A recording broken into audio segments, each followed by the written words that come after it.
나아가서 4장 말씀을 함께 나누도록 할게요. 4장 7절입니다. 나의 사랑 너는 어여쁘고 아무 흠이 없구나. 사랑은 표현이다 라는 제목으로 말씀 나눕니다.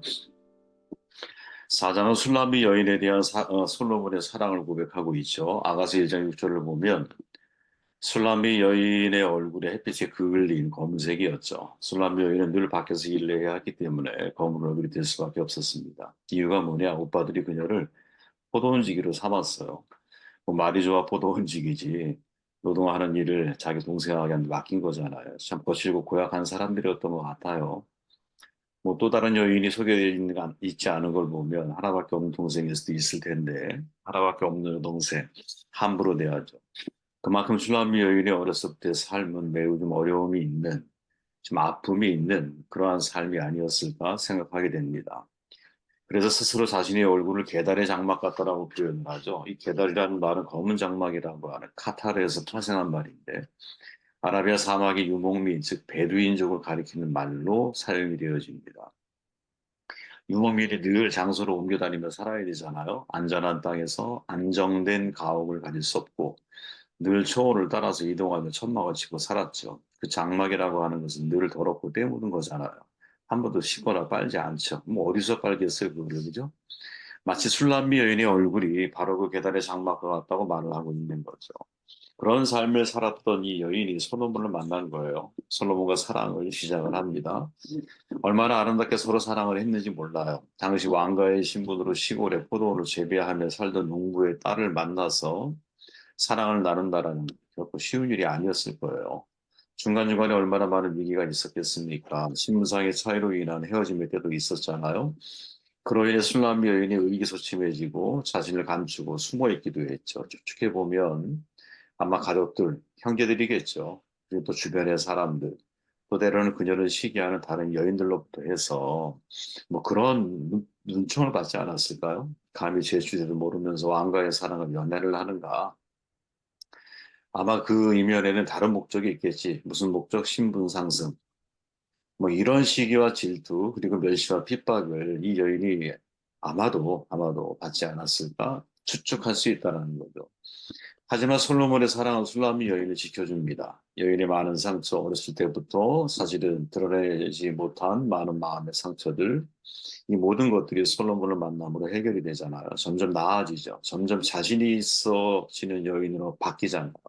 이게 사실은 사랑의 신비죠. 비밀이고. 술람미 여인을 향한 솔로몬의 사랑의 고백에 술람미 여인을 아름답게 만들고 있는 거죠. 오늘의 본문을 보면 내 사랑 너는 어여쁘고도 어여쁘다. 노을 속에 있는 내 눈이 비둘기 같고 내 머리털은 길라싼 기슭에 누운 염소떼 같구나. 나의 사랑 너는 어여쁘고 아무 흠이 없구나. 어떻게 흠이 없을 수 있겠어요. 그죠? 내 누이 내 신부야. 내 사랑이 어찌 그리 아름다운. 내 사랑은 포도주보다 더 진하고 내 기름의 향기는 각양 향품보다 향기롭구나. 너는 동산의 샘이요, 생수의 우물이요, 레바논에서부터 흐르는 시내로구나. 아, 참, 여러분들이 이런 고백을, 그죠? 내가 사랑하는 연인으로부터 듣는다고 한번 생각을 해보세요. 어떤 변화가 내 안에 일어날까요? 아마 슬람미 여인은 한 남자의 사랑을 흠뻑 받고 있는지라 자신의 얻어왔던 과거, 마음의 상처들, 이 모든 것들이 마치 봄 녹듯이 점점 치유되어져 갔을 것 충분히 예상할 수 있는 거죠. 사람이 사랑을 받으면 자신감이 생기잖아요. 그죠? 그것도 일국의 왕의 내가 총애를 받는다, 사랑을 받는다, 이건 뭐 엄청난 자신감 아니겠습니까? 물론 사랑을 받는다 해도 고난과 아픔 피해갈 수 없어요. 사랑 자체가 사실은 그 속에 불편함이 있고 고통이 있잖아요. 그 고통 자체가 사랑 속에서 아름다운 거죠. 근데 전과 다른 것은 뭐냐? 내가 사랑을 받고 있다는 확신을 가지면 마음이 단단해지기 마련이죠. 단단한 마음으로 웬만하면 극복해 나아갈 수 있는 힘을 사실은 그 속에 얻을 수 있다는 거죠. 이 일을 누가 잘하고 있느냐? 솔로몬이 술람미 여인을 향해서 무엇을 통해 고백을 통해서 내 사랑 너는 어여쁘고 어여쁘다. 노을 속에 있는 내 눈이 비둘기 같다. 너는 정말 너무 어여뻐서 아무 흠이 없구나. 내 누이 내 신부야. 내 사랑이 어찌 그리 아름다운지 다 말로 표현하고 있는 거죠. 이 고백 속에 이 고백을 만약에 술람미 여인이 들었다고 한번 가정을 해보시라는 거예요. 사랑은 표현되어져야 한다라는 거죠. 다섯 가지 사랑의 언어 이 책으로 베스트셀러 작가가 됐거든요. 게리 채프먼. 근데 이분이 사실 이 한 가지 책이 아니라 이 제목을 가지고 다양한 층을 대상으로 해서 사실은 책을 많이 썼어요. 막 5가지 사랑의 언어라고 하는 이 공통된 주제를 가지고 대상을 달기 위해서 뭐 청소년을 위한, 자녀를 위한, 뭐 부모를 위한 여러 가지 책들이 많이 있거든요. 그중에 또 하나가 뭐냐? 하나님의 5가지 사랑의 언어라고 하는 책을 또 발간한 거거든요. 다 포함되어 있는 거예요, 그 속에. 하나님이 5가지 사랑의 언어로 우리를 대하신다라는. 그게 뭐냐? 인정하는 말, 함께하는 시간, 선물, 봉사, 그리고 스킨십. 저는 이 말을 가지고 여러분 성경을 묵상할 필요가 있다고 보거든요. 지금 여러분 솔로몬이 술람미 여인을 향해서 고백하는 사랑의 표현이야. 이걸 우리가 이제 이제 메시아적 해석 방법으로 만약에 우리가 생각해 보면 하나님이 우리를 향한 사랑의 표현을 여기서 발견할 수 있다는 거죠. 그럼 하나님은 어떻게 하시느냐? 인정하는 말로 사람을 당신의 사랑을 우리에게 표현하신다는. 솔로몬이 그런 말 하잖아요. 죽고 사는 것이 혀에 힘에 달려 있다. 본인의 말이거든요. 말로 사람을 죽이기도 하고 살리기도 해. 근데 사람을 살리는 말이 뭘까? 인정하는 말이라는. 마크 트웨인의 말이 있잖아. 나는 한 번 칭찬받으면 2달을 잘 지낼 수 있다. 이 사람의 말 그대로라면 1년에 6번 칭찬받으면 1년을 내가 잘 살 수 있는 거야. 그죠? 인정하는 말, 이 정말 위력이 대단하다라는 거죠. 상원의 감정을 전달하는 게 언어잖아요. 내가 부드럽고 따뜻하고 상대를 내가 인정하는 말을 끊임없이 내 입에서 상대에게 내가 해줄 수 있을 때, 작은 거지만 그것을 내가 크게 받아들이면서 고맙다고 표현해 줄 수 있을 때, 그죠? 왜 상대가 흠이 없겠어요? 흠이 있죠. 흠이 없는 사람이 어디 있어요? 근데 적어도 내 눈에는 사랑의 콩깍지가 낀 내 눈에는 그 흠도 나는 사랑스러워지는 거죠. 그것을 내가 표현해 줄 수 있을 때, 그죠? 온유한 대답은 분노를 쉬게 하잖아요. 이 유순한 대답이 분노를 쉬게 하잖아. 이때 유순함이라고 하는 말 속에 상대에 대한 내 배려, 존중, 그리고 내가 상대에 대한 존경심, 혹은 상대를 내가 인정해주는 삶의 태도 다 들어있는 거죠. 여러분, 성경의 하나님은 하나님으로부터 나오는 성경에 인정하는 말이 가득하거든요. 성경의 하나님은. 그래서 모든 성경은 여러분 인간의 가치를 인정을 해. 현대 허무주의적인 사고, 인간의 가치를 무가치하다라고 말하고 있는 이 사회의 여러 가지 어떤 징조들, 이념들. 근데 성경의 메시지는 전혀 그렇지가 않다라는 거죠. 우리는 하나님의 형상으로 지음받은 존재, 모든 생물들을 다스려야 할 책임적인 존재. 히브리 기자는 뭐라고 말해요? 시편의 말씀을 인용하면서 천사보다 조금 못하게 만드셨다. 이때 조금이라고 하는 것은 천사와 거의 동급을 의미하는 거. 여러분 십계명을 명령으로 이해하십니까? 아니면 따뜻한 10개의 말씀으로 받아들이십니까? 저는 항상 후자를 여러분들에게 강조했죠. 왜? 내가 명령으로 받아들이는 것과 나를 위해서 하나님이 주신 아버지로서의 하나님이 주신 마음으로 내가 받아들이는 것과는 천지 차이거든요. 그죠? 말씀으로 받아들여야 된다. 그리고 말씀으로 받아들일 때 그 속에서 하나님이 나를 이게 단순한 명령이 아니라 나를 정말 위하는 말씀이구나. 나를 정말로 인정하시는 말씀이구나 하는 것을 내가 깨달을 때 그때 내가 하나님에 대한 신뢰가 더 확장되고 커지는 것 아니겠어요? 이 하나님이 우리를 사랑하시는 방법이라는 거지. 인정하는 말. 그냥 말로만 인정하는 게 아니에요.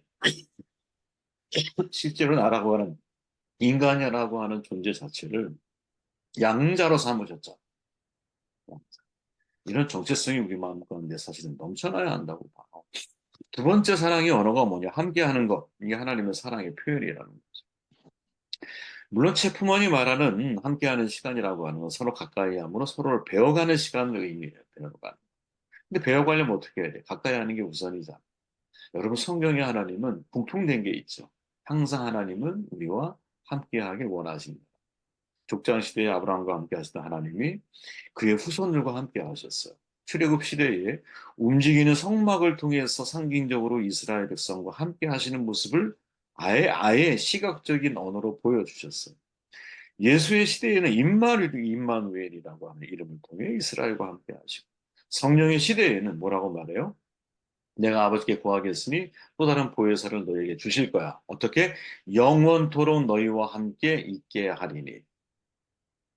그러니까 성부, 성자, 성령님의 공통점이 뭐냐? 우리와 함께 하기를 원하신다. 왜 함께 하기를 원하실까요? 사랑하기 때문에. 그 이유 외에는 없는 거예요, 여러분. 여러분, 우리도 사람을 사랑해봐서, 관계를 맺어봐서 알지만, 내가 정말 마음속에 사랑하지 않는 사람과 사실 같이 함께하는 것이 쉬운 일이 아니거든요. 원수와 같은 자리에 앉았다고 생각해 보세요. 나눌 대화가 없잖아. 그죠? 내가 미워하는 사람 내 옆에 앉아 있어. 뭔 얘기를 나눌 거예요. 그죠? 이게 인간이 가지고 있는 사실은 인지상정인 거죠. 이런 마음을 가지고 우리는 살아가는. 그럼 하나님이 나와 함께 하기를 원하신다라는 것 속에 이미 내재되어져 있는 하나님의 아주 아름다운 속성이 뭐냐? 우리를 사랑하고 계십니다. 심지어 뭐라고 그래요? 너희 속에 계시겠습니다. 우리 안에 계시겠다고 말씀하시죠. 남은 것은 뭐냐? 우리가 우리 안에 함께 하고 계시는 하나님과 그 하나님의 마음을 얼마나 잘 이해해서 그 하나님의 마음을 따라 내가 인생을 살아가려고 결단하고 실행에 옮겨 나가고 할 수 있느냐. 그게 정말 중요한 문제이죠. 부선하게 인생을 살 것이 아니라 나와 내 속에 늘 함께 하시겠다고 약속하신 그 성령 하나님. 내가 얼마나 매일매일 소통하고 그분의 마음을 따라 나의 인생의 행보를 결정하며 살아갈 수 있느냐. 이게 아주 중요한 우리에게 주어져 있는 사랑의 대상으로서의 책임이죠. 셋째, 선물이 하나님의 사랑의 표현이라고 그러잖아요. 여러분, 선물이, 성경에 5번 나와요. 찾아봤더니.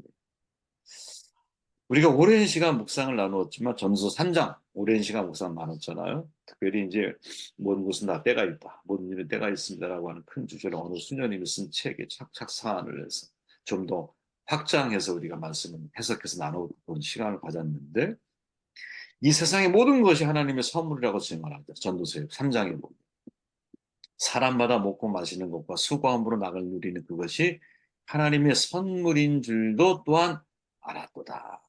이걸 신학적으로 얘기할 때는 보편적인 선물이라고 보통 표현을 해요. 하나님은 인류에게 또 다른 특별한 선물을 주셨어요. 이거 말고도. 요한복음 4장에 보니까 사마리아 여인에게 물을 달라 하시잖아요. 여인이 어떻게 유대인이 사마리아 여인에게 물을 달라 하느냐라고 말하죠. 왜냐하면 당시 상황은 우리가 전에 나누었지만 유대인과 사마리아인 서로 사이가 안 좋았잖아요. 혼혈 민족이라고 되게 싫어했어. 더군다나 여인이야. 유대인 남자와 유대인 여인. 여인 자체를 유대인이 되게, 유대인 남성들이 이제 하대했잖아요.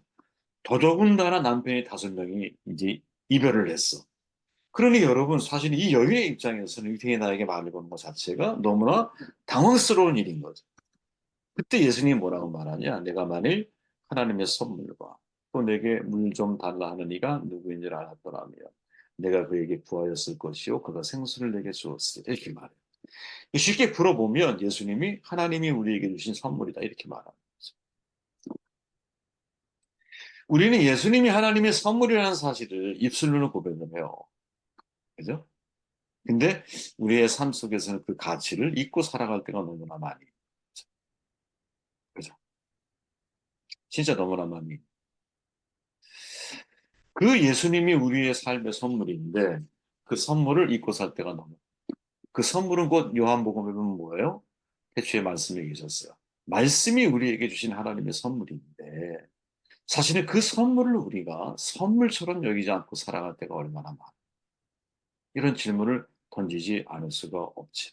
그리고 넷째, 봉사. 봉사란. 하나님이 우리를 섬겨주시는 분이야. 그죠? 여러분, 우리가 부모가 돼보면 하나님의 마음을 많이 이해하게 되잖아요. 자녀가 태어나면 부모는 무조건적으로 자녀를 섬기거든.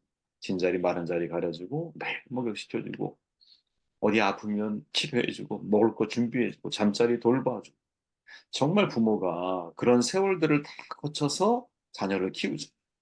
그러면 부모가 이제 이 자녀가 청년이 됐어. 그럼 끝나느냐? 아, 그게 아닌 것 같다. 그게 아닌 것 같다. 항상 독립한 이후에도 마음속에 내가 부모로서 그 자녀에 대한 끊임없는 신뢰를 내가 보여줘. 끊임없이 믿어줘야 돼. 기다려줘야 돼. 한이 없는 것 같아. 한이 없는 것 같아. 이제야 조금 더 느끼게 되는 것 같아. 아, 이 애들이 우리가 아이 때는 아유, 그냥 걸어만 다녀도 좋겠다는 생각 하잖아요. 막상 걸어 다니니까 뛰었으면 좋겠다. 뛰어다니면 이제 지 스스로 뭔 일을 해냈으면 좋겠다 이렇게 생각을 하죠. 그리고 이제는 청년이 되면 이제 독립했으면 좋겠다. 그럼 끝난 줄 알았어. 근데 끝난 게 아니에요. 사실은. 사실은 더 많이 기다려줘야 돼요. 참아줘야 돼요. 왜? 같이 살아가는 모습을 보고 있고 함께하고 있으니까. 그죠? 아, 그게 하나님의 마음이겠구나. 오히려 우리가 성장해서 하나님을 없이 인생을 살아갈 수 있을 것처럼 그런 젊은 혈기의 신앙생활을 할 때가 있잖아. 그죠? 그때 하나님이 나를 어떻게 생각하셨을까? 그런 생각을 하게 되는 거죠. 네. 나머지는 여러분이 읽어보시기를 바랍니다. 저는 그런 생각을 했어요. 이 아가서 4장을 보면서 정말 거의 대부분 내용이 솔로몬이 이 술람 여인에 대한 정말 뭐랄까요? 자기가 할 수 있는 사랑의 고백들을 다 담아내거든요. 이 4장에서. 근데 그때 무슨 생각이 들었냐? 아, 하나님이 우리에 대해서 어떤 사랑의 언어를 가지고 우리에게 다가오실까? 그랬을 때 제 가슴 속에서는 하나님이 끊임없이 나를 인정해 주기를 원하시지. 끊임없이 나를 인정해 주기를 원하시지. 그런 마음이 제 마음을 좀 따뜻하게 했던 그런 말씀이었습니다.